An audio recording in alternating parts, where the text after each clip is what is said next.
टावरवर चढून आंदोलन करणाऱ्या युवकाविरुद्ध पोलिसात झाला गुन्हा दाखल। बुलढाणा जिल्हाधिकारी कार्यालयाला लागून असलेल्या बीएसएनएलच्या 350 फूट उंच असलेल्या टावरवर चढून नगरपालिका प्रशासनाविरोधात बुलढाणा जवळील एडगाव येथील राजेश काकडे या युवकाने आज 7 सप्टेंबर रोजी दुपारी 2 वाजेपासून टावरवर चढून आंदोलन सुरू केले होते। बुडीत क्षेत्रावर ताबा मिळावा या मागणीसाठी हे आंदोलन करण्यात आले होते। नातेवाईक आणि प्रशासनाने त्याची समजूत काढून त्याला खाली उतरविले। मात्र याच टावरवर आतापर्यंत 3 घटना घडलेल्या असून आजची ही 4थी घटना आहे। बुलढाणा शहर पोलिसांनी आंदोलनकर्त्याविरोधात BNS 226 नुसार गुन्हा दाखल केलेला असून आंदोलनकर्त्याला पूर्ण कारवाईनंतर नातेवाईकांच्या ताब्यात देण्यात आले आहे।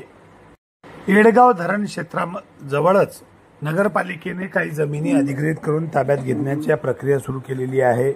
यामध्ये सदर राजेश काकडे या युवकाने आपली शेती ताब्यात घेऊ नये अशी मागणी करीत आज बुलढाणा शहरातील टावरवर चढून आंदोलन सुरू केले होते। सायंकाळपर्यंत हे आंदोलन सुरू होते। शेवटी नातेवाईकांनी व पोलिसांच्या समजुतीनंतर त्याला खाली उतरवण्यात पोलिसांना यश आले आहे। माझं नाव आहे राजू भीमराव काकडे। आणि मी टावरवर चढलो होतो। माझी मागणी अशी आहे की बा समजा ते लोक आलते नगरपालिकेचे म्हणजे बा तुमच्या वावरात गड्डे खणणे, उद्या आम्ही येतो गड्डे खणतो। आमच्या त्या वावरात आम्ही माळव लावले, काही शेपू, काही पालक, काही सांबार आणि काही दोडके लावले थोडेफार। मग ते आले, बायको म्हणते बा ते लोक आलते एवढंच सांगितलं त्यानं, असं लंब राहू द्या बाकीचे गड्डे पाडतो आम्ही। म्हणलं बर बा। मग मी तसा घरी आलो।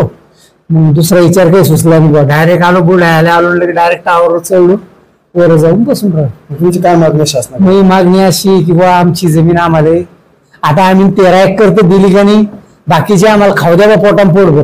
बाकी किती आहे? बाकी 65 मध्ये 13 गेली ना फक्त। तुमच्या इकडे तुमच्याजवळ किती जमीन असेल? माझ्याजवळ 1.25 एकरच, तिथं 1.25 एकरच जमीन आहे आपली, ती बी सांड्याच्या काठाली।